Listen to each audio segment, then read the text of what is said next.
All right, folks, I think we can go ahead and get this thing going. I'm so excited to see all these beautiful faces on my Zoom screen. I hope you are too.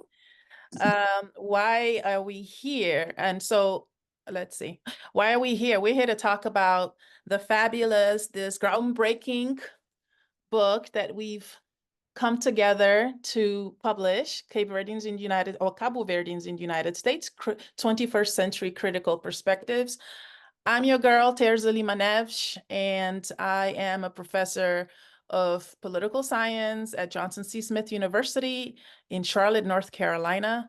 I was born and raised in San Vicente, and my family immigrated to Pawtucket, Rhode Island. So Pawtucket is my US home. But my parents are now back in Cape Verde because they feel that they've done their job. So they threw up the peace sign and they moved back home to San Vicente. Good for them. Um, and so before I ask my lovely co-authors to um, introduce themselves, I just wanted to give you the why. Why did we want to work on this collection?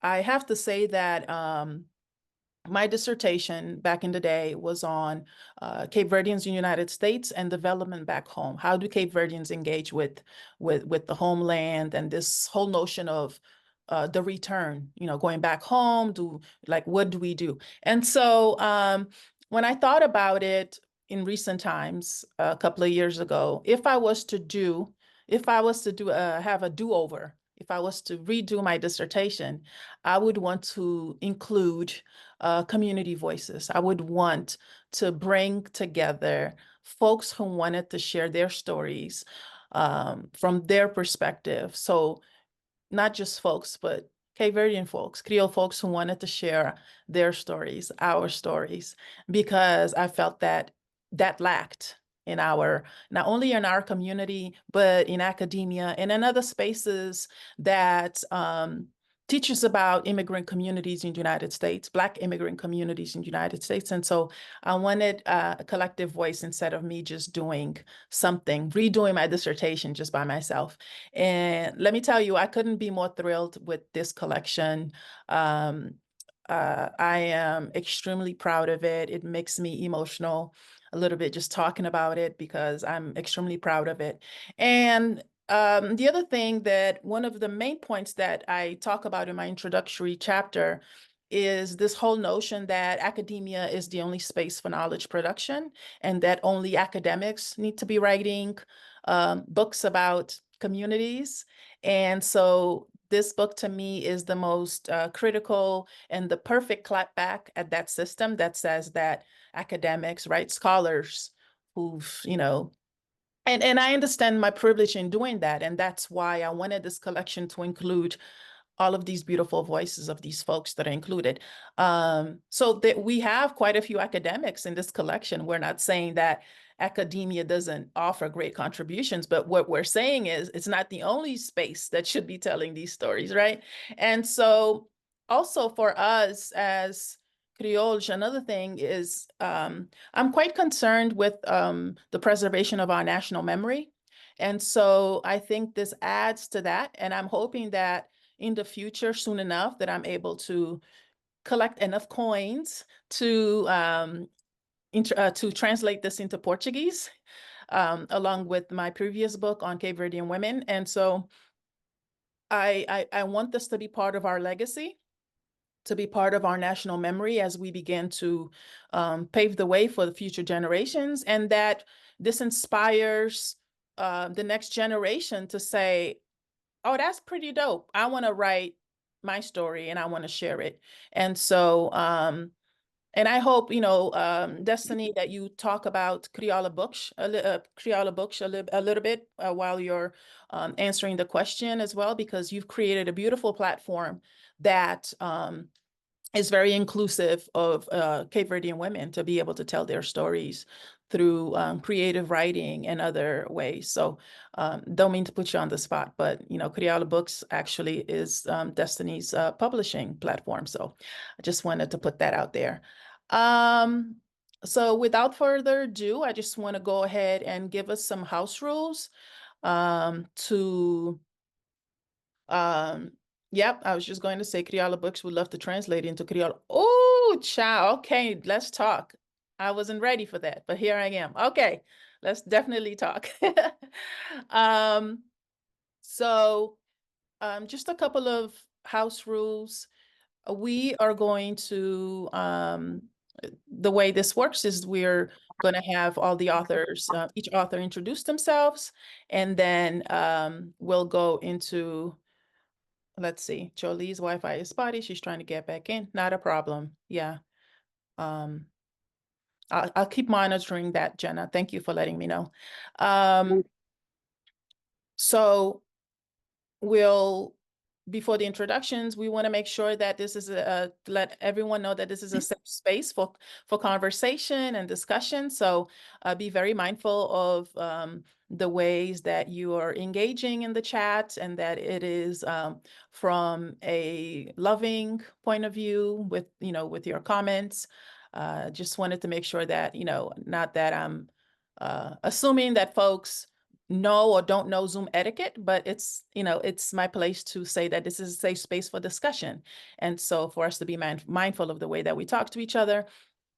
During Q&A, we will have the folks who are participants will have the opportunity to go ahead and type their question in the chat and to address each author or all the authors. So, and then, yeah, so without further ado, I'm gonna go ahead and have each author introduce themselves. And I'm gonna pick not randomly, but how you appear on my screen. So this is by no means in any particular order. So it is, or maybe I should go by the book chapters. Yes, I'll do it that way. Book chapters. All right, so first, Mr. Joseph Monish. Thank you. My name is Joey Moniz. My chapter is on growing up as Cape Verdean, loss of innocence. I'm second generation Cape Verdean from Fogo, Brava, and Santo Antão. And at least two of my lovely daughters are on. Not sure if Jade is there. Jade had somewhere to be. Okay. And I don't know if Jolie's back. Oh, she's here. Jade is here. Jade said she had somewhere to be, but there you are. So I have three lovely daughters on. Look at that. All right, because the other folks are not here. Jolie, it's your turn.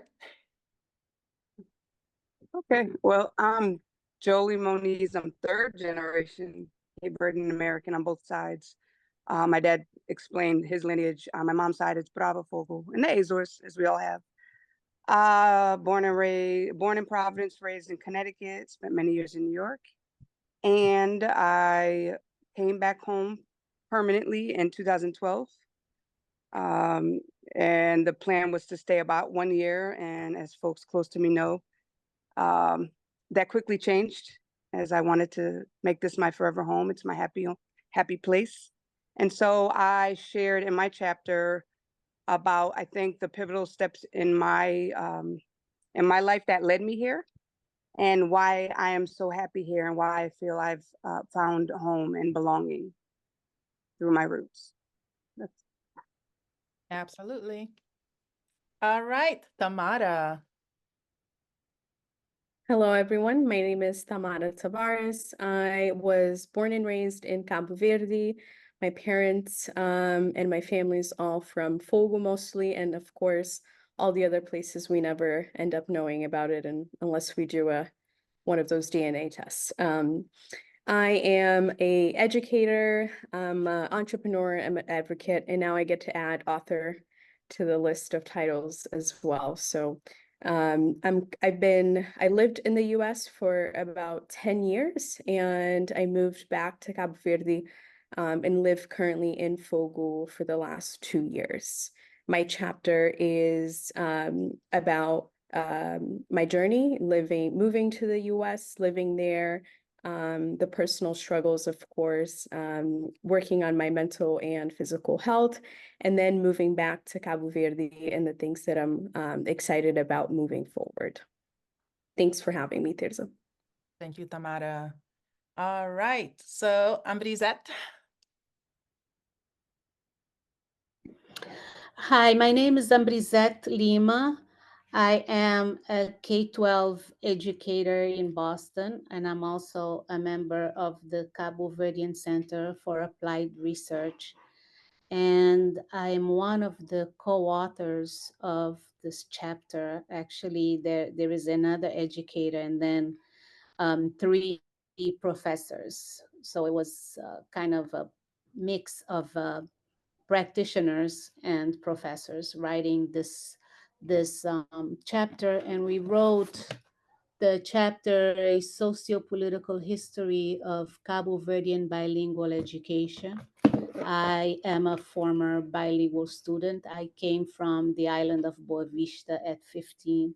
So I have, and then I became a bilingual teacher. So I have firsthand experience on this, and also the historical legacy of our own people who fought for the Cabo Verdean students to have bilingual education. We are very honored to be part of this book. Thank you, Terza, for inviting us. Thank you for sharing your research with us. Absolutely. Well, while I have you, I have to say that chapter along, Dr. Lima wrote that in collaboration with Dr. Abel Jassi Amadou, Dr. Donna Marie Thomas, Lorenzo Garcia, and Marlise Baptista. All Yes. right, Tamika. Hi everyone, my name is Tamika. I wrote the chapter called Jagasida, the Lost Archives of Cape Verdean Cuisine. Both my parents are from Fogo, and I became a dual citizen last year with the hopes of like one day going there forever. So I wrote my chapter because I'm super passionate about gastronomy, just like the study of food and culture. I'm in tech. I'm a freelance writer, but on the side, I'm a content creator for just Cape Verdean food. So I was really passionate about just making a place for us in another side of our identity, which has a lot to do with food. So thank you. And talk about Cape Verdean life without. You can. All right, next we have Dilma. My name is Dilma. I'm here in the UK. I'm a lecturer and a researcher in gender, disabilities, and vulnerabilities inside the communities, the Black community. And it's a pleasure. Thank you for the invitation to be here. My chapter is chapter number 9. And I spoke about the American dream, based on the dream of every migrant to get better life, and Morabeza, that is a welcoming word for so many of us. And I spoke about the struggles, challenges, and opportunities for females in Cape Verde that are living in America. Thank you. Thank you. All right, and so we have Destiny next. Hello, thank you for the invitation. Thank you for allowing me to be a part of this book. My name is Destiny Andrade. I am the daughter of João Andrade and the granddaughter of Judith da Silva. My father was born in Cape Verde. My mother was born in the United States, and I was also born in the United States. And after I thought I was coming to discover my roots, but then I had a baby and discovered that I want to stay here. So I've been in Cape Verde now for the last 5 years. I am also the founder of Foundation for Folk, which is a nonprofit organization that basically bridges the gaps of resources that we have in America that they don't have access to here in Cape Verde that are either low cost or no cost. And basically, I kind of just bring those things over. So our main program that we have started out as Nuoja and is now turned into Ojana, which provides accessible eyewear to people in Cape Verde. We've donated over 270 pairs of eyeglasses to residents of Fogue and Calheta, and now we've started up our own eyeglasses business to allow everyone to have access. On top of that, we also have another service, which is Creola Books, which allows any Cape Verdean woman to publish their own books at no cost. And then we will also give them 20 copies of their books to kind of help that stimulate that entrepreneurship and allow them to see that there's a power within their own story. As my background on what I do, I'm just an artist. I'm just a Cape Verdean girl that's trying to express myself through different ways, and I'm kind of just going with the flow. I am now studying to get my degree in sociology, and I will say that is all thanks to Dr. Terza, because I never seen a Cape Verdean woman that was an educator in this fashion, that spoke about the Black communities, that spoke about being in like just your true self and also being smart. I didn't understand why. I've always been someone that loved education, but I pulled myself away to it and said, no, I'm just an artist. That's like a different type of thing. And I thank Dr. Terza so much for pushing me into that. So yeah, that is a little bit of me. Oh, and my chapter was on neurodivergency and the misdiagnosis in the Cape Verdean community, because I also am an autistic woman. And I just kind of want to shed light on how there is so many differences in the way that our brains work. And it doesn't mean something's wrong with you. As my mom used to always say, is your brain just has different chemicals. You think differently. And with our final part of what we do with Foundation for Folk, we also have a crisis. It's a messenger base. So if anyone has any issues, they need to reach out to someone. We have a few small team of people with background in psychology that you can use Facebook Messenger to reach out to us if you need that. So basically, I'm just trying to manage my feelings and create something beautiful here in Cape Verde. So that's it. Wow, we love to see it. We love to see it. And I'm also loving all this whole collection of criollas going back home. Like, I'm loving it. Tamika needs to come too. Right? Last but not least, we have Tirza, not to be confused with Terza. We have Tirza in the house. Hi, everyone. My name is Tirza Gonçalves Tavares. My family's from the island of Brava, and at the age of 8, we moved to Rhode Island, settling in Pawtucket, and been here all my life since the move. I am a licensed clinical social worker, so I work in the mental health field, and the chapter that I co-wrote with a colleague of mine at the time, it's about Cape Verdeans and mental health. Just to discuss some of the changes that we've seen over the years, and also some things that we thought still needs to happen in that area within our community. Thank you so much. Yes. I believe in sharing the names of the folks who are not in the room, but who need to be in the room, who are here with us. So I'm gonna also mention the name of our authors who are not able to be here with us today. We have Laura Bertlima, who's also my sibling. Tomasz C. Varela Jr. As I mentioned before, Abel Jesse Amado and Donna Marie Thomas, Lorenzo Garcia, and Marlise Baptista. Julianne Borges Gordon, Marisa Monteiro Gonçalves, and I think I have covered everybody. Yes, those are the other authors. And of course, I'm gonna tell you that you need to go ahead and cop the book, y'all. Cop the book, and I will be putting on a link in the chat for you to purchase the book. Well, it's available on at Barnes and Nobles and Amazon. If you get it through the publisher, there's a 30% promotional code to go with that. But if you want it when you want it, it's available through Amazon and Barnes and Noble. But I'll put a link just in case. All right. Well, let's get this thing started. The structure is that I have a few questions for the contributing authors to sort of give you a little bit, just a little slice into their chapters, right? So we don't want to give them all the tea. We want to give them a little bit, right? To compel them to go and get the book and read the entire thing, right? So I want to start with, and I'm glancing to the side because I've crafted some questions here on my phone. I'm going to start first with Jolie and Tamara, right? And so your chapters are deeply personal, but at the same time gutsy and inspiring. What compelled you to tell your story in this collection? And feel free also to remind us of what your chapter is about for the folks who didn't hear our intros. Whoever wants to go first.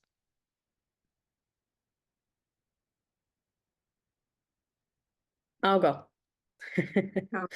Hi, everybody. My name again is Tamara Tavares, and I am the author of Chapter 6, Success Didn't Heal Me, Finding Myself and Building a Community Did. What really compelled to tell my story is the power I have found in vulnerability. And I can never pronounce that name correctly, that word correctly. And it's part of those things that happens when you learn too many languages, I guess.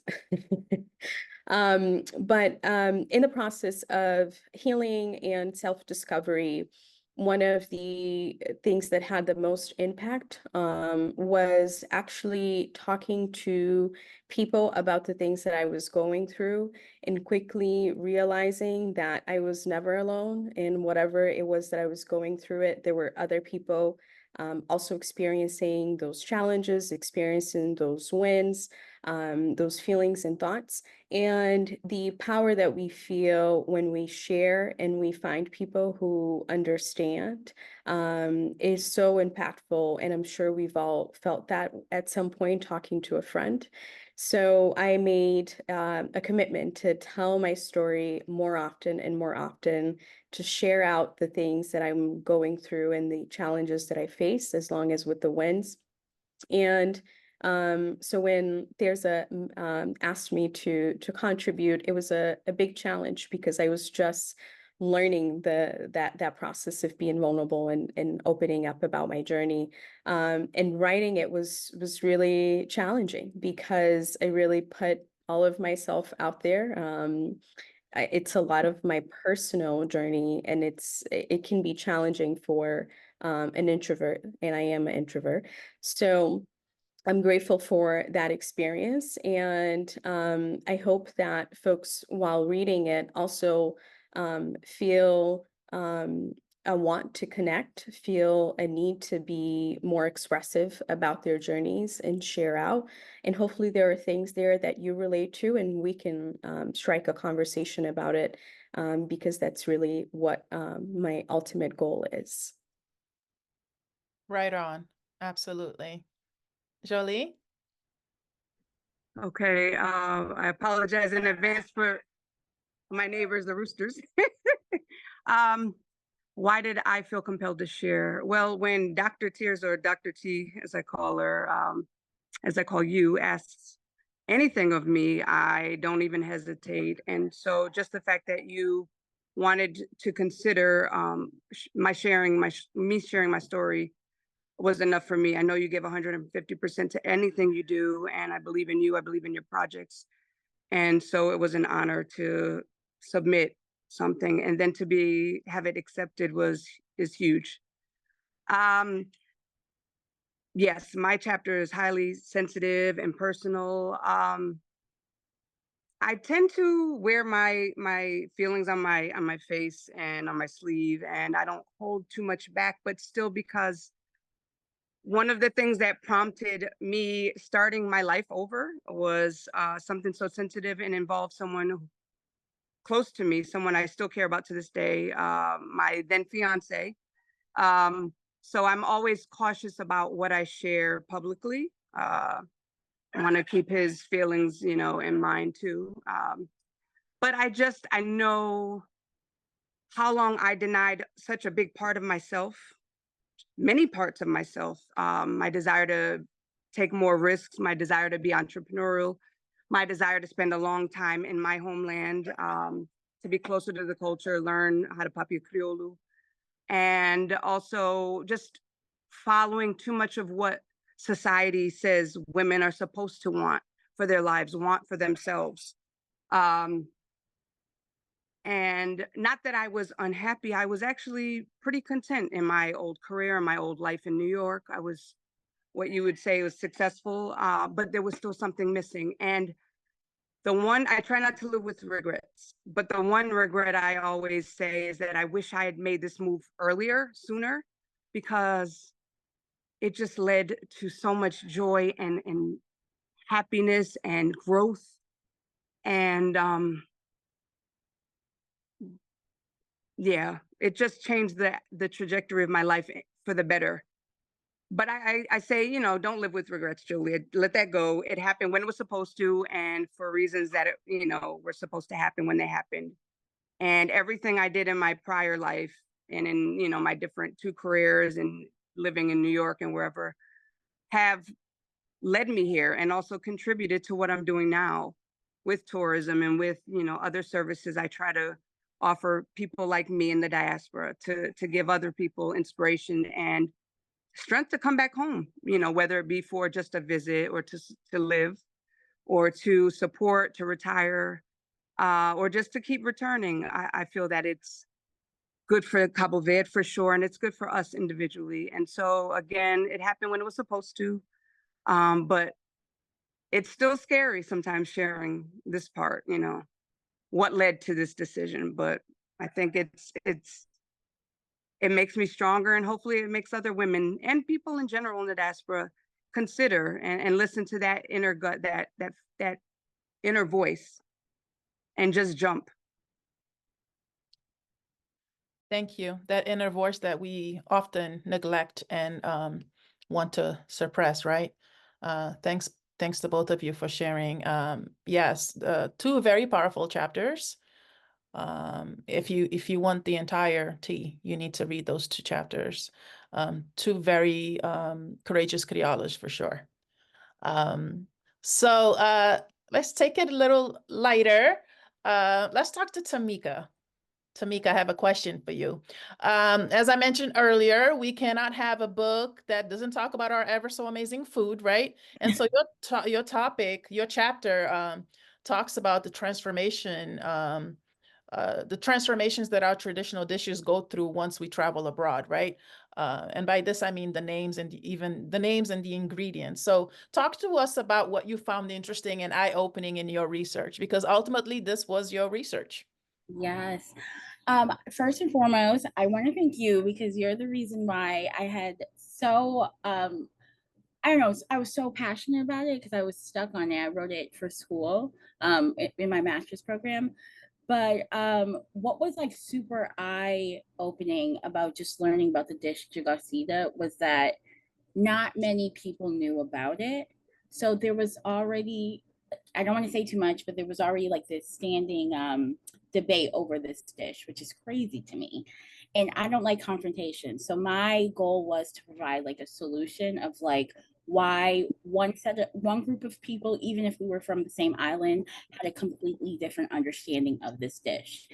It became eye-opening because there was a lot of information out there, but it wasn't something I could just like ask Vovo or I could just ask my mom. It was something I had to like dig deeper and really understand, like, you know, the migration from Cape Verde to Connecticut or to Rhode Island to Boston, like all those journeys attribute to like how we eat and how food is. So that was really eye-opening, just like how much information was out there and how little we knew, and then how passionate people are about what they eat. Because Cape Verdeans are probably the only group of people that are you're gonna have to eat every time you come to someone's house, and food is always going to be different but with the like same story. So that was me. Without giving away all of the details, can you this is a follow-up question, can you just tell us a little bit of what jigosita is? Like, and I'm not trying to disrespect Cape Verdeans or Cape Verdean Americans. This is Tamika's point of view. Okay, so this is Tamika from Fogo. My parents came here when they were 18, 19, I don't know. So jigosita from this perspective, and I don't think it's the only one, is just like steamed corn flour and then beans. And that went through a journey and became a lot of other things, which is appreciative. I think food is really great. And the way it transforms, there's a reason for that. And the reason why we eat jigosita, there's a huge reason for that. That has to do with like just being poor and like the country. But that's where I have grown up to know what jigosita is, just like steamed corn flour and beans. But then, yes, it's the most debated topic on Facebook. I don't like the conversation. I think it's so mean. It's just an opportunity for everyone to like come together and understand why it transformed to something else. But that was my goal, to just like provide a solution, and just like an explanation of why certain people see it as this and others as that. And so I want to take the opportunity to say that this is the reason why this book is so important, because these are topics that are important to us as Creole people, right? So I'm wondering if someone, and I'm not saying that there's not value in the work that anthropologists do and other sociologists that are not part of the community. What I'm saying is there's a debate about Jagasida, and we're having it, or whether you call it Jag or Jagasida. And we're having it, and that's important to us. And I'm wondering, what would the debate look like if it was told by an outsider, by other, right? And so I think the power of telling this story and going into Facebook places, to Facebook groups, to see what is being said, I think it's tastefully and respectfully done, because it's a story, you know, it comes from your family as well. Like, you wanted to better understand your family through these other broader conversations. And that's how we met, actually. Our first conversation was about, what's the beef? Exactly. Pun intended. Um, all right. So now I want to have a chat with Destiny and Tirza.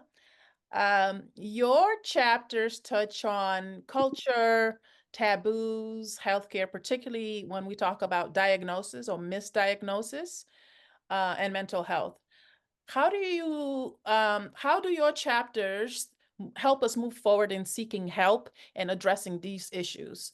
And please, again, feel free to give us a snippet of what you go into. Tirza, you want to go first?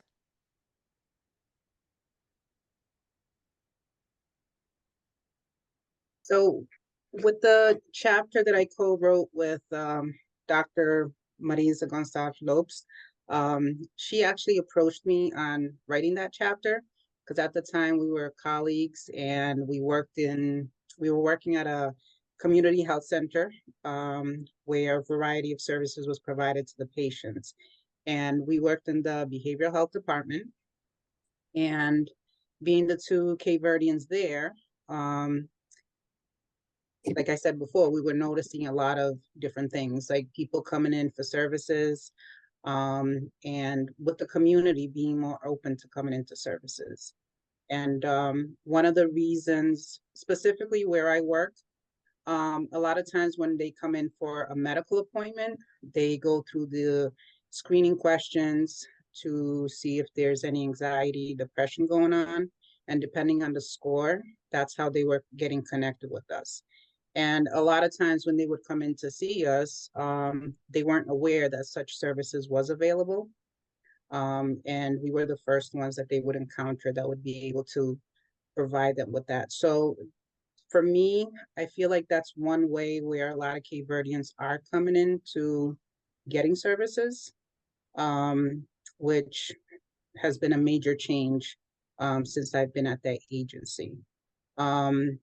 Also, I know within the community, we all know it is like mental health does exist, but it's not talked about often. And a lot of times the idea, the belief is, mal fait, that's what's going on.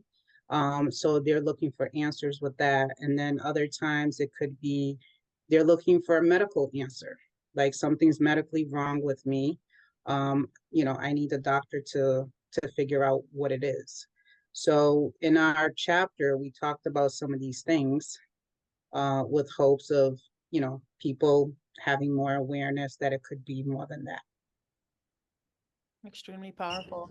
And I think that I saw Marisa join I as just well. wanted to say yes. Thank you. So, hi, Marisa. She is Tirza's Hi. co-author. So, you want to chime in really quick? I was talking about the question was, how does how does your chapter help us move forward in as a community and our attempt to seek help? It's a good question.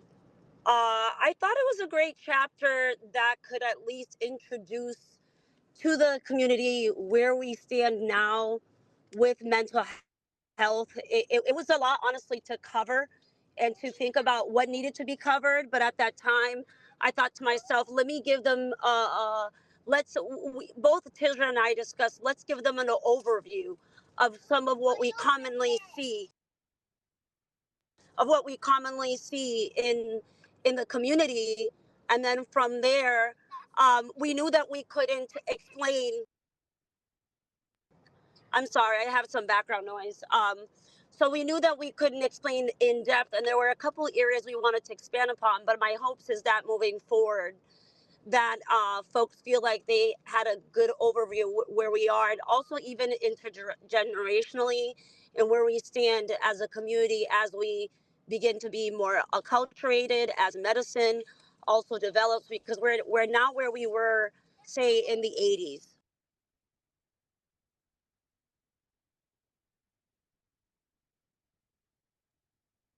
Thank you for that, Marisa. I appreciate you chiming in.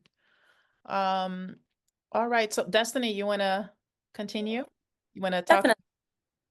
Definitely. So my chapter was on the misdiagnoses in the Cape Verdean community, and I'm very interested to read their chapters as well, because it is important that we start making sure that there are diagnoses. But my perspective comes from being a Cape Verdean that is actually autistic, but was diagnosed as ADHD as a child, and how that played out for me was me being medicated from the time I was 7 years old until the time I was 18 years old. To where I never really had an understanding of my own feelings. I was medicated to where all of my feelings were blocked off, and I never had that ability to learn how to regulate my own feelings, which ends up being a different problem and a bigger problem. Whereas the solution was, oh, we've diagnosed this child, so let's medicate this child, because that's usually what happens if once we go through conventional, medical practices. That's okay. If there's an issue, we find the issue, then we have to diagnose it, then we have to treat it. And the issue is that in the Cape Verdean community, I see a lot of times we are getting misdiagnosed because just till recently has things changed, like as far as like the DSM and how we are able to understand what autism is, and how we understand autism specifically in women who are basically bred to mask every single thing from a childhood. Women are already socialized to cover their feelings and cover their emotions and what they're going through. So for a woman with autism, it might not be automatically be seen to where me here in Cape Verde, when I explain to people what autism is, the response that I get is, bipolar? Are you sure you're not bipolar? Where I'm explaining exactly why I know what I am, and I'm getting a different feedback, because what it sounds like and what is socialized in our community is that I'm bosador, bosekiri. There's always bosa un coisa. And what I've come to realize through my entire journey is that if we say someone has autism, okay, and then obviously now we want to treat that. There's no medicine, there's no treatment for autism. What I found the best treatment for autism is accommodations, people being nice, people caring. And that's something that's like, we can't really do that. That takes too much time. And how about you guys just be quiet? And instead of let's telling the children to be quiet, let's figure out, okay, maybe they're not in a sparati, maybe they don't like red food. Maybe they have something with it. Maybe like it's not something that they're doing, because we have this thing with children, and to think that they're like doing something abusado, that they're trying, kids are not trying to do anything. Not even adults really try to do things. We just all are living. So I just think that my chapter is kind of trying just to shed light on what it looks like as autism as a woman in a different way, that I name a little bit of different, I don't like to say symptoms, because symptoms means there's a problem. I like to call them commonalities. So I think there's a lot of commonalities within autism and in women that we can see that people don't necessarily think of. The girls that are very interested in many different topics and want to talk and want to, there's so many different ways. There's so many different ways that autism can present itself. And my chapter basically just shows different things that people do not talk about and people do not think about as that's autism. yes, that's autism. If someone is like, the lights are too loud, that's they're having sensory differences. There's different things that people experience that someone is like, nah, Marky with the pants. How do you feel the lights? Everybody's brain is different, and we need to start respecting that and making those accommodations for people, because not everybody needs medicine. We're now, it's like, oh, we've got healthcare, we need to push forward. And I just want to make sure that when we start pushing forward and helping and bringing mental health services to Cape Verde, that we don't end up just drugging all the children and saying, oh, you're just this. Because I seen, as being in, I grew up in the military. My family was in the military, so I had access to healthcare. So if, in my eyes, if Cape Verde was to basically adopt this thing where we allow healthcare to be more accessible, that it could take on that same route, because that's what I seen when there was accessible healthcare, is that, oh, we have access, hey, let's just give them meds then. And I don't want that to end up being the case, that where people are not actually being taken care of, they're just being silenced. So that is what my chapter is on, is that women and how we are different, basically. Wow. Thank you for sharing that. And I'm thankful that you are actually there in Cape Verde, that if when this starts to happen, that you are a voice that actually sort of helps in that conversation and how we approach this. So I'm actually happy that you are there. So many things to consider. When I was reading your chapter, there was so much that I hadn't considered. So, ooh, so all right. So switching gears a little bit to talk about, well, to talk to Dilma and Ambrizette on your chapters. So you write on the significance of preserving our mother language and the role of women and gender norms respectfully. These are two very significant thematics that impact our community, both at home and in the diaspora communities. What do you hope folks take away from reading your chapters? Who wants to go first? Thank you. I can go first. First of all, thank you so much, Teresa. You are an inspiration, I think, for all of us. You are doing a beautiful job. It's not actually your first book speaking about gender, speaking about Black women, and this is an amazing, amazing thing. Thank you so much. While I was writing and thinking about gender, culture, social identity, and ways to create opportunities, ways to create and write new narratives for Cape Verdean women in United States, I was thinking, first of all, of empowering women. And through education, research, through the love of being able to embrace new opportunities to research, education, and unity could help to write and follow new narratives. This was my first feelings when I decided to write something to contribute to this book. Thank you. Thank you for that. Ambrizette?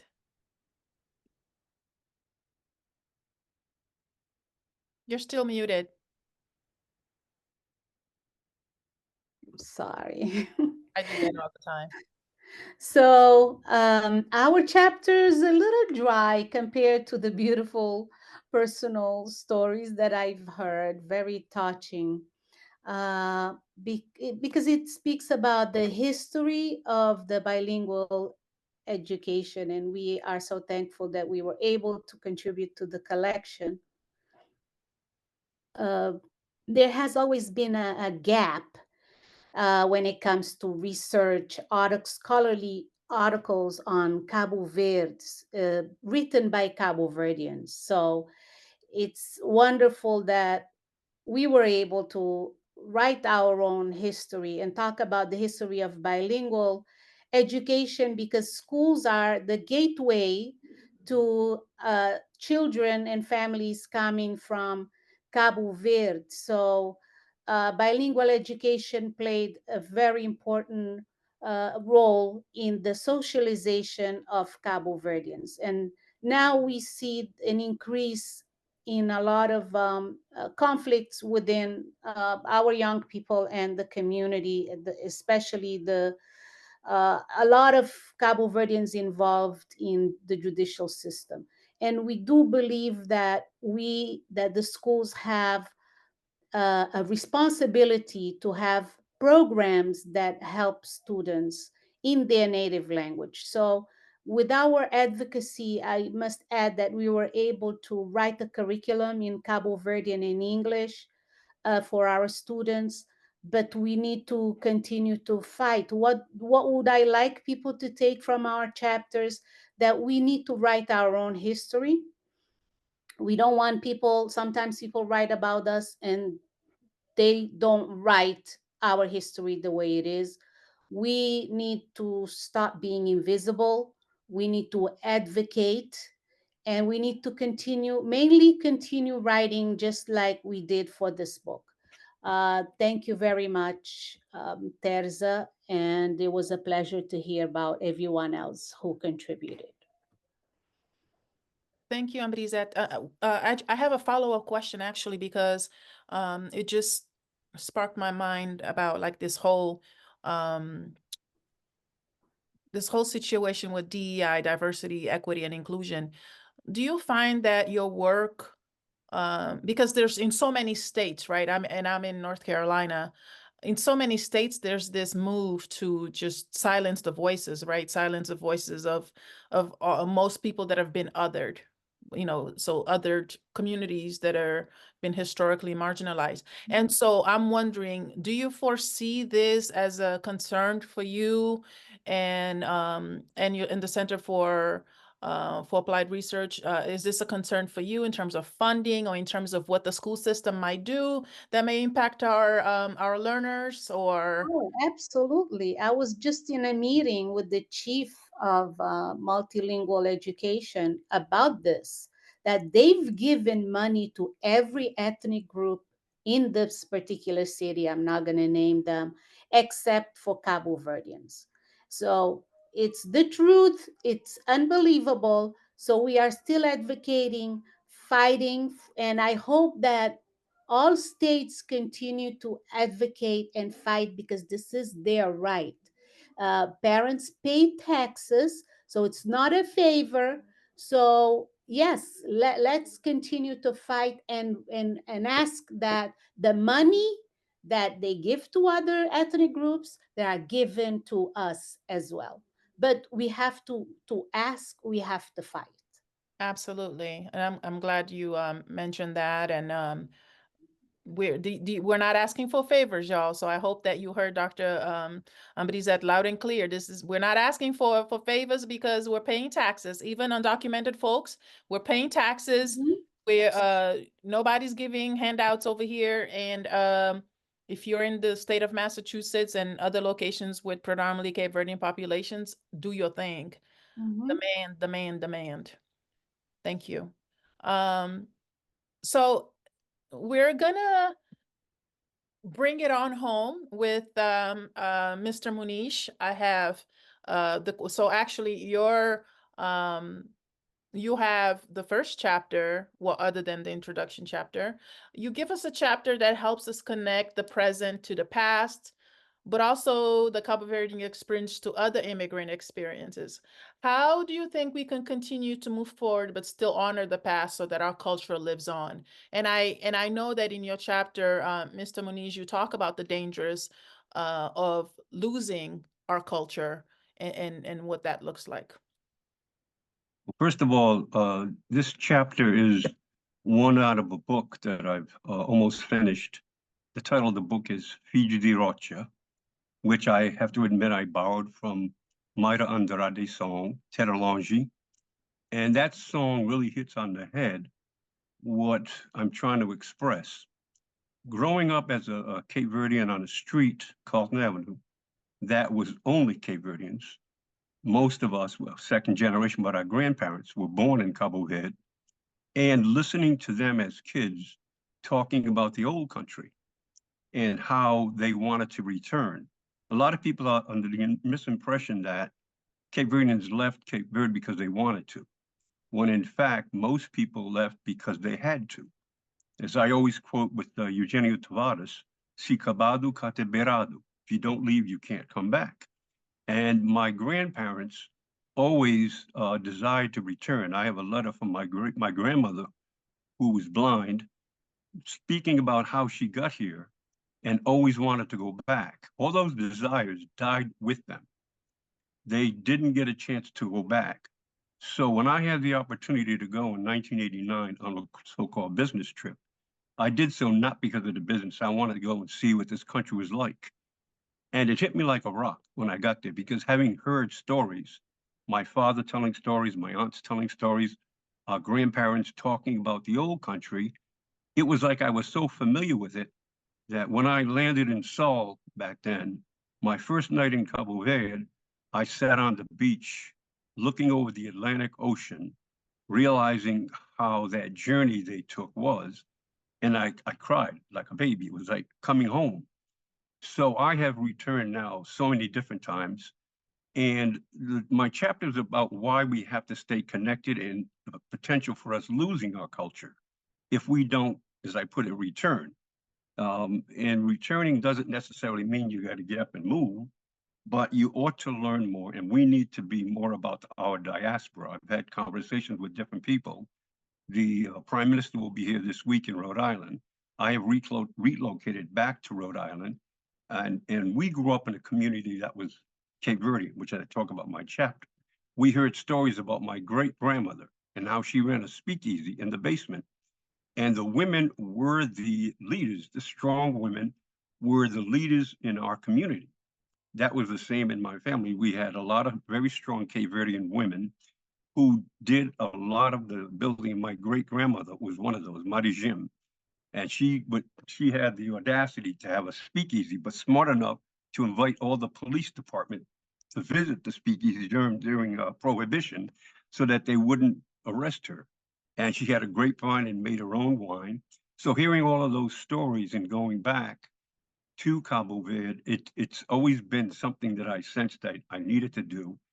And I spent my sabbatical in 1993 in Cabo Verde working for the Minister of Justice. I'm a retired, semi-retired trial lawyer. So I was invited there to help Eurico Montero, Minister of Justice, work on the court system.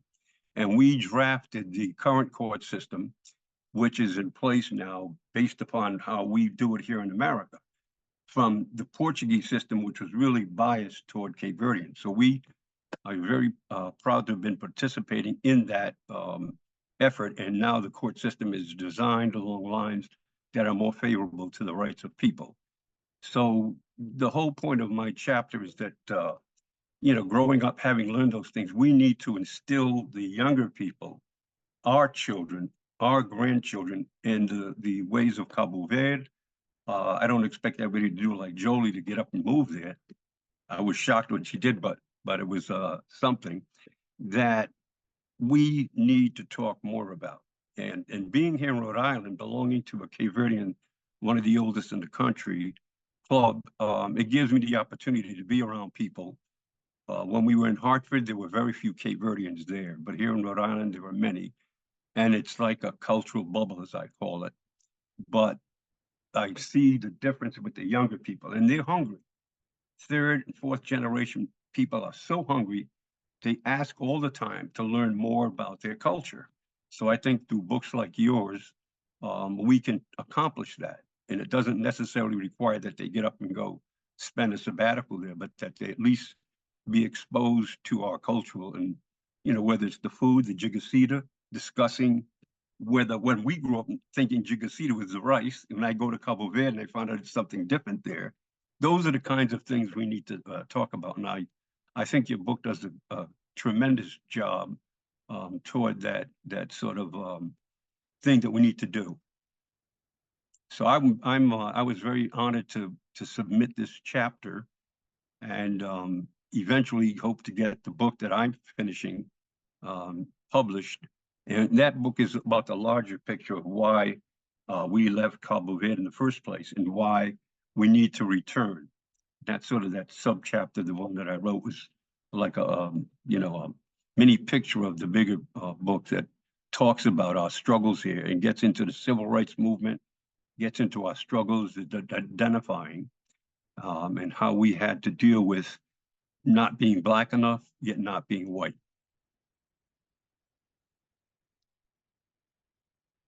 Absolutely. Thank you for that. And thank you for allowing part of your work, the book that you're working on, to be part of this collection. I'm putting in the chat the link. So as I said earlier, the book is available on Amazon, also Barnes and Noble. But if you want to purchase this book on the publisher's website, you can. And there's a 30% discount for that.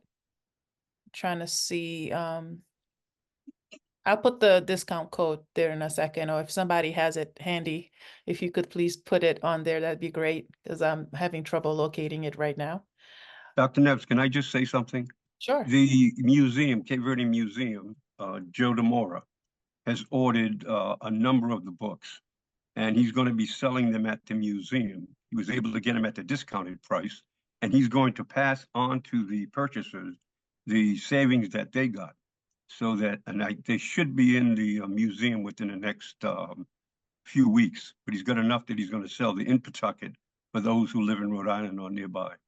Absolutely. Yes. The Cape Verde Museum, where we did a talk there earlier this month. Yeah. So if you're in the area, Cape Verde Museum in Pawtucket. Yes. So the final question that I have for you is something that I don't want you to answer right now, but I want you to start thinking about it. The question is, what now? What's next for our community? And I even though this book is about Cape Verdeans in the US, I want us to think about what's next for our community globally, right? In Cape Verde and globally. But what I do, thank you, Vanessa, for putting the code in. Vanessa has put the promo code in there. For inclusivity's sake, it is LXFANDF30. LXFANDF30. So think about that, co-authors. I want to open the space up for the Q&A. So again, just a reminder that this is a safe space. We want to honor everyone that's here by being mindful of our the ways that we engage with each other. Either feel free to take yourself off mute, or to actually, one, raise your hand, and then I will call on you.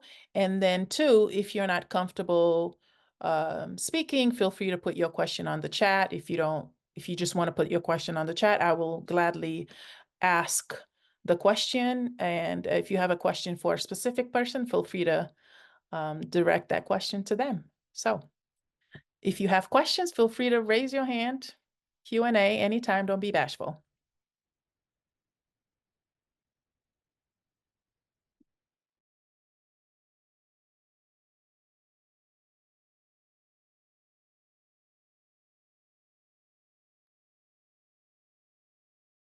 While we wait for folks who are being bashful, I guess we can start with, anyone wants to take up the question on what now? What's next for us? Okay, Rob's not going to be bashful. Rob is going to lead us into it. Go ahead, sir. Thank you, everybody, for inviting me. And I don't speak no falo Creole, desculpe. My biggest challenge for us as Americans who go to Cape Verde, or Cape Verdean Americans, is just airfare and getting to all the different islands. I go every year. I'm going again in August. If anybody could add some insight on solving that problem, please help me understand. I talk to Jolie about it all the time, and we come back to the same two airlines over and over. And I know our country doesn't have a lot of money, and we have to borrow money and airlines are not cheap. But I think that's a big problem for us to get over there. It's very expensive for us as Americans to get to Cabo Verde. And then while we're there, you're pretty much stuck to 2 islands. So if anybody has big answers, please help me understand. Thank you, ladies. I was gonna point to Jolie, but I guess you've been in conversation with her. Anyone else I don't have big answers, Rob. Anyone want So to take me, that in? I have I might not have the exact answers, but I just want to kind of put a little bit of insight. So I currently live in Seoul, and last week I just bought tickets from Seoul to Lisbon for $40 a person. So there's a new airline. Yes, I bought for $130. My husband, and my 2 kids have tickets to go to Portugal. There's a new airline that is operating now. It is specifically within Seoul, but it's called like EasyJet. I guess it's like big in the UK or something like that. But basically, not only is there EasyJet, recently EasyJet just signed a protocol, and now the tickets are about $100. They have them every week. Starting in October, there's going to be $100 tickets from Cape Verde to Europe. So then there's now another company that's called Smart Wings that's also coming in. They have flights that are going to like Barcelona. So I know that right now we're in this like prime place where there are more companies that are coming in. This is what I've honestly been talking about this for like the last 2 weeks. One of the biggest things that I see as a problem as far as the inter-island connectivity is the price. So I needed to go to Praia. The tickets to Praia are $180. I bought tickets to Portugal for $40. So it makes no sense because I need to go to Praia and come back home. So that's over like almost $400. It's almost $400. Like by the time I pay for the stuff that I have to do in Praia as well, it's almost $500 to do something on another island. Whereas if they brought the tickets down to $50, because if you go online, that's what Cabo Verde line they promote it, that it's going to be $50. So Sokiaki Bubaina's site, it's 130 or even more. So I think I don't know how things are going to be changing, but I do know that there's more connectivity coming on now to Europe. Maybe that's just for like this side as far as Seoul, because I don't know really if they have that same deal is going to be going to Praia. I haven't looked, so I don't know. But I know that people are obviously saying that there needs to be some kind of change, and there has been so much communication because the Best Buy doesn't exist anymore. So there's only Cape Verde lines to be able to transfer you between islands. We're essentially stuck here in Seoul, besides going to Europe, and which is not a good thing because I have things that I need to do in Folk, but it's just not plausible to necessarily try to really go there because we don't know how are we going to plan it and how are we going to come back, and we have kids, so it's more difficult. But I think things will be changing soon because we like I said, there's new airlines that they've signed protocols. The flights to Barcelona are now $130, and it's going to be last throughout the summer until Christmas. But this airline EasyJet, if they can be able to do the same thing to Praia and to San Vicente, then that will basically fix the issue. But like you said, how do we get to America? That's my thing. I haven't been back to America because the last time I went to America was last year. I was pregnant. I went to go see my parents and everything. And when I was trying to come back to Cape Verde for me, my daughter's at the time she just turned 3. So the tickets were like $700 a piece for each of us. So I was like, yeah, we're not going back anytime soon because that for a whole family, we're a family of 4. That's too much. Yeah. So now I'm seeing that there are being changes, but I don't know when they're going to make changes to make that same thing to America. There has to be some airline. It has to be Delta or some airline that decides, hey, there's money to be made. And not even just that's what's going to be in for them. What's in it for them is that there's money to be made. But what's in it for us is that if we can figure out some way to push our community to like press on one of these other American-based airlines to help, to start flying here. We have people. If Delta started flying here, I'm sure they could get 150 people to come to Cape Verde because when around 2021, when there were more airlines that were flying to Cape Verde, you could find a flight for $200. When I first moved to Cape Verde, my flight was $200, and I never paid more than that until after COVID. So I don't know what exactly is, but I do have faith that there's going to be changing because, like I said, I bought a ticket to Portugal for $40. So Tamara, there has to be change. Do you have faith? Do you have the faith as Destiny is looking for? Yeah, absolutely. So I'm currently an advisor to the Vice Prime Minister, who's also the Minister of Finance, Entrepreneurship, and Digital Economy. And exactly what Destiny has brought up. So we have open up agreements to allow these EasyJet types, which are the cheap, flight companies and more in Europe, to do flights starting in September to Cape Verde, which will bring about a huge change in terms of how the other airlines will need to compete. Additionally, one of the things that I only understand now because of the work that I'm doing is specifically when it comes to domestic flights.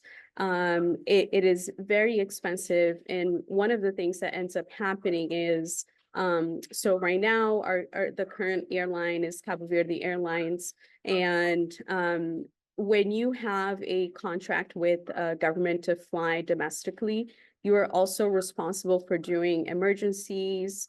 You are responsible for evacuations. You have to go to all the islands and maintain connectivity. So if you put on kind of a business hat on, and those are a lot of money that you are losing out, right? Because you're having to meet these requirements.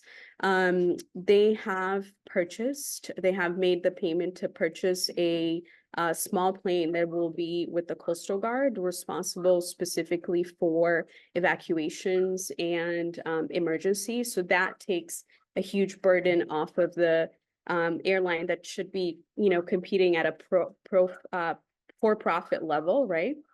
And then the other thing that happens is, you have to fly to Maio and São Nicolau, which often are not lucrative routes.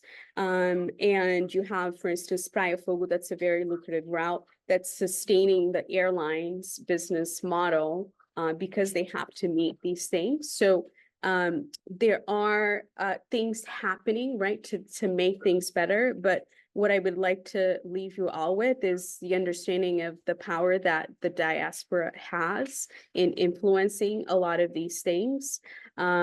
So we, as of now, as a diaspora, need to be more involved in politics and decision making. We need to vote, we need to speak out, we need to call out folks, and we need to share these things that are not right or that should be done. Unfortunately, the vast majority of the diaspora is not involved in decision making in politics. So there's a huge opportunity there to do things better. And as Destiny mentioned, also advocating for, the reason why EasyJet is now doing this is because they saw the opportunity, right? A lot of Europeans are coming to Cape Verde. So there's a lot of us coming to Cape Verde, and we also need to create more advocacy for, other airlines that are in the US to see the opportunity and negotiate these terms. So things are changing, but we really need all of you to get involved and advocate more. No, that's a word. Thank you for that. Yes, we do need to, this is one of the things that is, I think, one of the chapters that was missing from the book. And that's why I said there are limitations. We have these chapters, but there's so much more to talk about. The way that we engage with the countries that we live in as immigrants, and the way that we connect to back home through political and economic participation. That's my political scientist talking. Yes. Before I, so raise your hand. I'm gonna read a comment from Vanessa. I see you, Miss Karen. Give me 1 second. So Vanessa says, I'm not able, well, hold on. I don't need to read that. She says, I wanted to tell everyone how proud I am to be Cape Verdean, and reading their chapters made me feel seen and more connected. I also want to dig deeper into my own Cape Verdean background. Thank you. Yes, Vanessa is a Criolla, Chicago based. All right, Miss Karen, please go ahead. Just a comment. As I hear all this stuff, I think about my trip a couple years ago. Thank you, Jolie, for arranging that for me when I came to Cabo Verde, and brought my husband and my 2 daughters, who were like amazed. We came for the carnival, and they were like, "Oh my God, look at that person! They look like my aunt so and so, my aunt so and so." So it was like for them to see themselves represented and see people that look like their family members. And I always talk about Cape Verde and I know all the history and all the rest of that, but to actually be there and to see it was a very warm moment for me. As we're talking, one of the things I'm thinking about, you talk about politics, right? Um, it might be worthwhile for us to think about how we can utilize and some of the people that are in the US that have recently discovered the Cape Verdean heritage and use them as a platform to get some of the things done. For example, Hakeem Jeffries, right? He's now the minority speaker of the House, and he, on a whim, someone said, hey, I need you to go to Cape Verde, and then came here and realized, I'm not even there, but anyway, came to Cabo Verde and realized that he had what his connection was with Cape Verdeans. And I think a lot of times what happens is there are people that have Cape Verdean surnames and don't understand their culture. So I'm wondering if there's a way that, and maybe this already exists, that we can do some type of come to to the motherland and to learn about your culture, your heritage kind of thing, whether it's say even like a free like webinar to sort of build the momentum for people to think about, maybe researching a heritage. If now with DEI and all this other stuff, the ability to talk to people in this way instead of having to do it in person, we can do it on Zoom. If there's a way that we can sort of help to bring about that pride and get people to want to come back, and maybe, I'm not gonna say have a pilgrimage, but for lack of a better way, like let's just get people to say, okay, we're going to have, because I know there's flights that leave out of DC, I'm in Detroit right now. I used to be in California, so it's much easier when I was out in California, just in terms of meeting more Cape Verdean people and then sort of understanding, that whole thing. But I'm full of ideas, so I'll just leave it at that. Jolie knows me. We've talked several times. She knows I'm a talker, but I'll just leave it at that as something to sort of think about and ways that we can sort of make the people that are in our government that have a connection with us to do some work for us. I hate to jump in again, but I do have to share. So Representative State Senator, actually Senator now, right, Liz Miranda, who is Cape Verdean, was here not too long ago and has the goal of doing a Returning to Cape Verde 2025 project. So next year will be our 50-year independence, and the goal is to do exactly that. Ms. Karen, is to bring folks back, help folks connect and find their heritage. So again, a big push for all of you to make the pressure, send emails and messages to the senator, to folks in government, adding on that pressure of, hey, we want to see that 2025 project happening, make it happen, and that will have a huge impact. And I will do my best to push for that as well. Well, absolutely. We have a blueprint, right? We've seen how Ghana has done it, right? With return home. So I don't see why we can't, there's no need to reinvent the wheel. But I think you're definitely onto something, Ms. Karen. I have your information. Well, I have everybody's information. I think that there's space for that. We have some great ideas, and definitely I think that stay tuned for a follow-up on this. All right, my apologies, Ms. Maria, and then Ms. Darlene. Hi. Thank you, Teresa, for this event, because we have the opportunity to speak out, right? I just some comments about the airlines and the trip to Cape Verde, because I've been here stuck here for 5 years. I came in 2019. I never went back. Well, COVID hit, and then everything is so expensive. My family is 4 people as well, so it's very expensive, almost $2,000. And it still remains the problem, because even if we, as I think Tamara was saying. I'm sorry. Tamara? Can you say you almost $2,000? Can you say again where you are? Where you New stuck? Bedford. New Bedford. It So shouldn't to be go that to much. Cape Verde, to go to Cape Verde right now, it should be 1,700. And the thing is, even if you have cheaper flights flying from Portugal to Cape Verde, it's still very expensive to go from United States to Lisbon because there's no direct flights since Cape Verde Airlines stopped. When I came in 2019, I paid $500 to come to America. So this is right now it's very crazy. And if another company doesn't do direct flights or even go into via Portugal to have some, so TAP or Delta not Delta. Right now it's only TAP. That's why everything is so expensive. And between the islands, we have to understand that it's very difficult because it's a very small market. So for private operations, private companies to go there and do that without or very low profit, it's very difficult. But this is an issue that has to be solved with the government and with the government, right? Because we had some private companies, and I remember I can remember 3, and they all stopped operating because they don't have enough profit. And there's other islands like someone said, San Nicolau and Maio, even to go to Maio is something.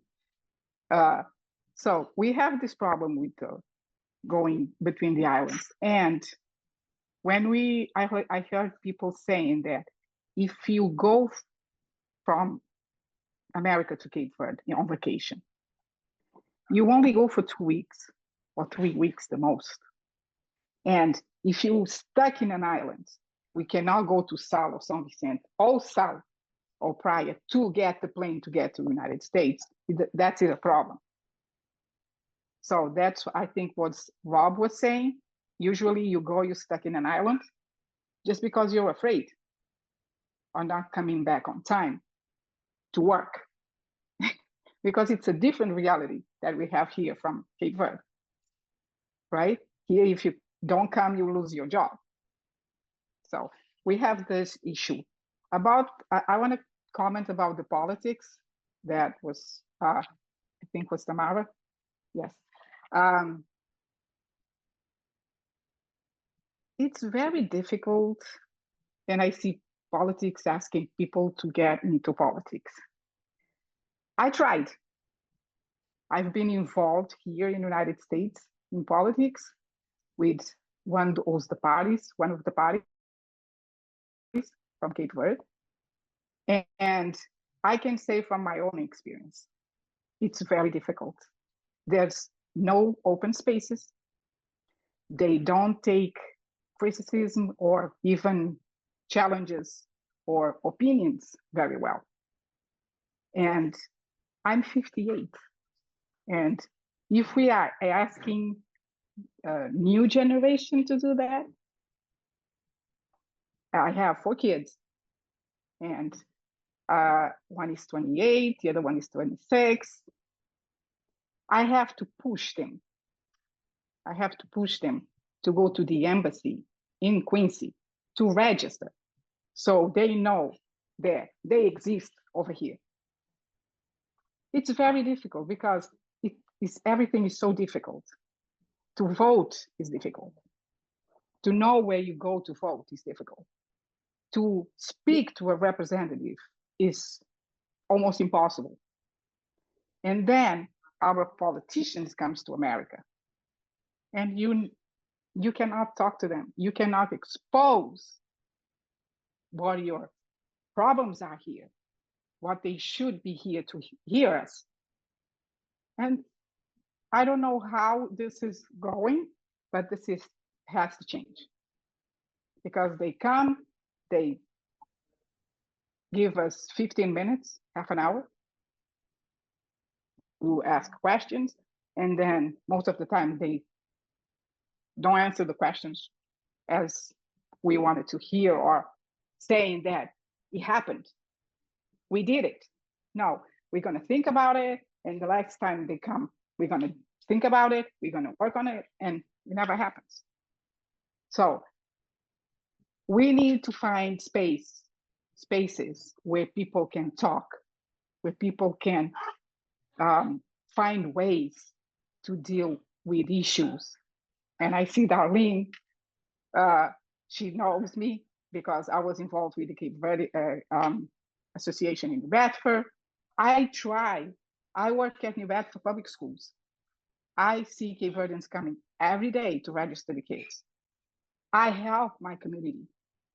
I do volunteering doing taxes for people that speak Cape Verdean, because I speak Cape Verdean, I speak Portuguese. I do a lot, I try, and I want to pass this to my representatives. And they never came to New Bedford once in 5 years to hear us. I hear you. So this has, we have to think about this. Yeah. We have to talk about this. Absolutely. We have to change things. If we really want the new generation to be involved, to be there, to know the culture, to know Cape Verde. And there's a lot of people doing a lot. My daughter lives in Amherst. She goes to UMass Amherst. They have a program over there that takes kids from UMass Amherst every year to Cape Verde. And not only Cape Verdeans descent, there never been other people to go and know our culture and to pass the word. So there's a lot of things going on. We don't get together. Yeah. We don't know what's going on. So there's a lot of work. Thank you for that. Thank you. So Ms. Darlene, I'm just being mindful of time. So if you can go ahead and, be brief with your question or your comment. My apologies. Good afternoon. Thank you. Thank you, Teza. Thank you, all the authors. This is wonderful. It's a gift. I see this, the book and this conversation, a gift for the Cape Verdean community. And, follow up what Jackie was saying, for me and Teza, you said earlier, what can we do next?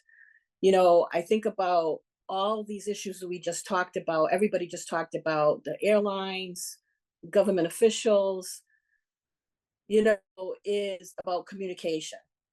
Two things, communication and unity. And I feel like we as Cape Verdean people are doing a lot of things. We're doing a lot of things in silos. There are a lot of great things happening.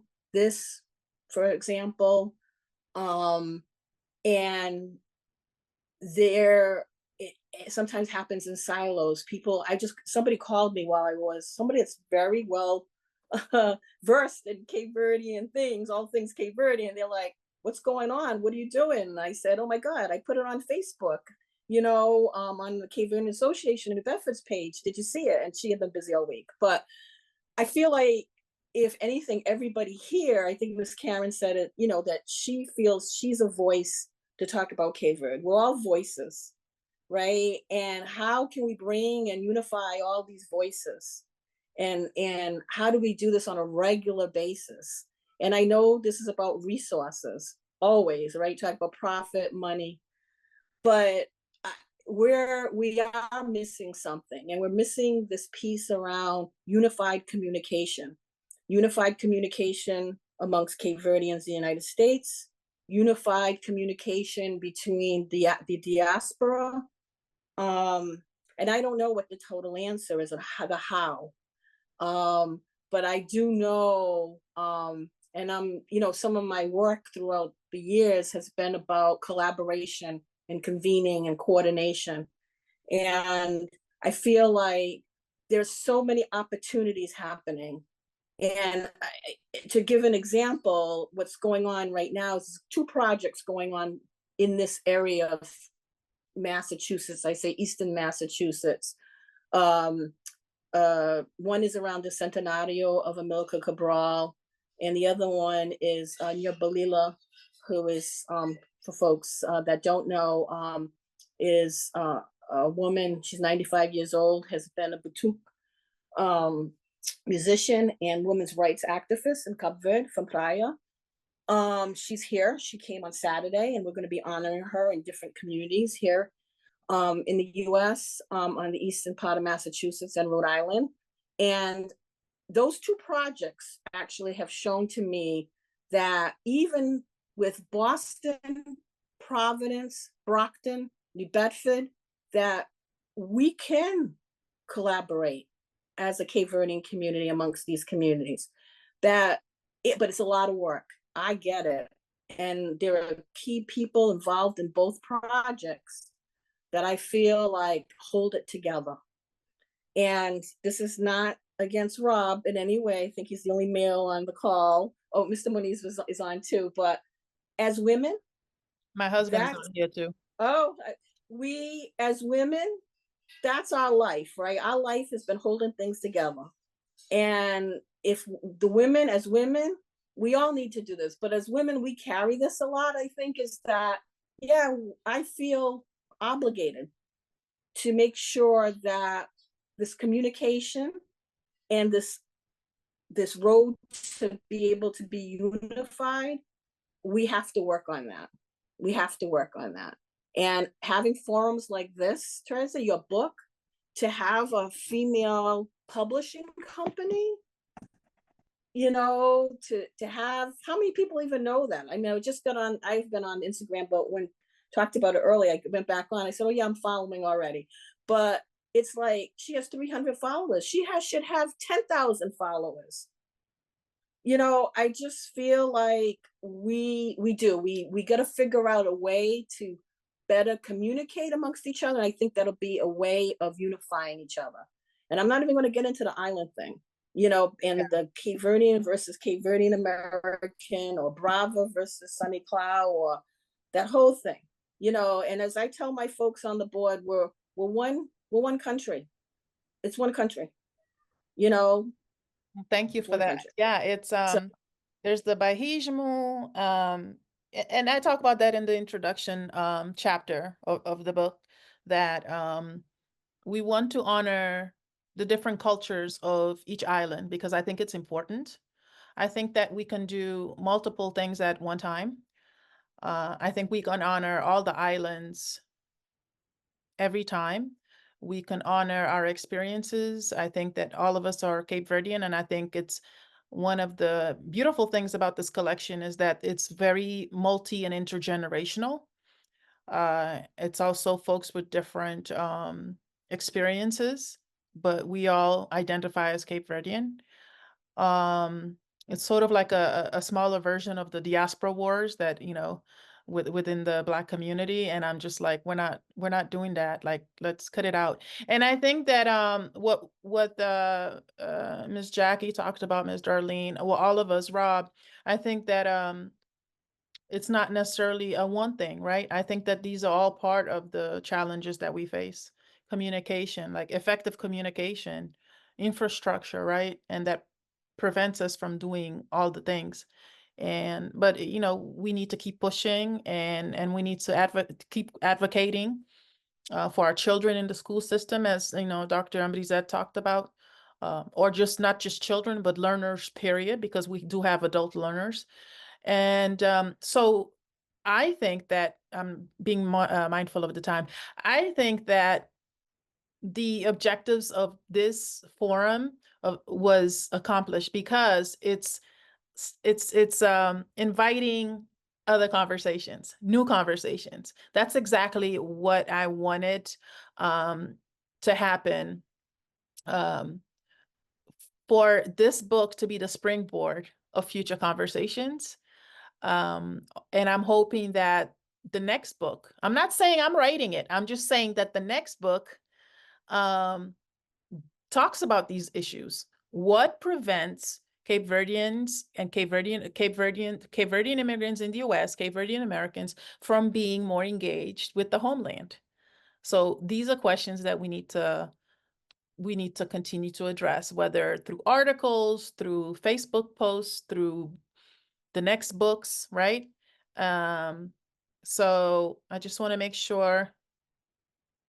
Let's see. Lindsay Grace, Cape Verdean, who is a Knight Foundation professor at University of Miami.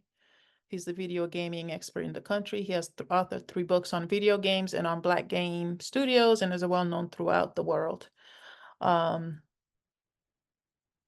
just reading Miss. No, you don't. You can read it. You can read it later. I didn't know Okay. any way to send it to you.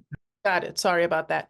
All right. So I want to thank you for being here. I think that there is something to be said about maybe future forums for us to continue these discussions. I can send an email and reach out. And yeah, thank you so much. I appreciate all of you for being here. I don't want to keep the conversation going. Well, I want to, but I'm being mindful that it's, I don't want to have us up in here for 2 hours because folks got things to do and places to be. So I want to thank my authors, my co-authors, for trusting me with their words and their stories and their experiences. I will be saying that every time in every platform. I sound like a broken record, so I will have. I'm forever grateful for you. We made history. We continue to make history. Please continue to promote the book, talk about it. We're definitely not making money off of this book. So when I ask you to promote and do all the things, it's not because I'm making money. Like, I'm not. We just don't make money off of these of these academic, published books. Think about asking your library, your public libraries, to purchase the books, because nothing better than for the children, Cape Verdean, non-Cape Verdean, like to walk by and see us on the bookshelves. Think about your academic institutions, the high schools, middle schools, even elementary schools, colleges. Think about asking them to purchase. Think about your companies, who you work for, to ask any of us co-authors to come in and give a talk about our books based on the topics, right? So you can look at the different topics. This is my ask, right? How do we help to promote? These are the different ways that we help to promote this work. And that we don't just invite them to come talk, but that we pay them, because let's pay Black people for labor. So I'm just saying that. So when you ask Black people, particularly Black women, to come speak, pay them, respect. This is our intellectual property, right? And so this was not easy for many of us to write. So, encourage people to invite us to come present this work, because it's a labor of love. We'll stay in touch, and you should have my email. And yeah, that's about it. Thank you again. Have a happy rest of your Sunday, and we'll be in touch soon. Obrigado. Thank you. Obrigada. Obrigado. So, hey, if the flag doesn't make an appearance, then I love it. Obrigado. Obrigado. Bye bye. Boa noite. Boa noite para tu, Boa gente. noite.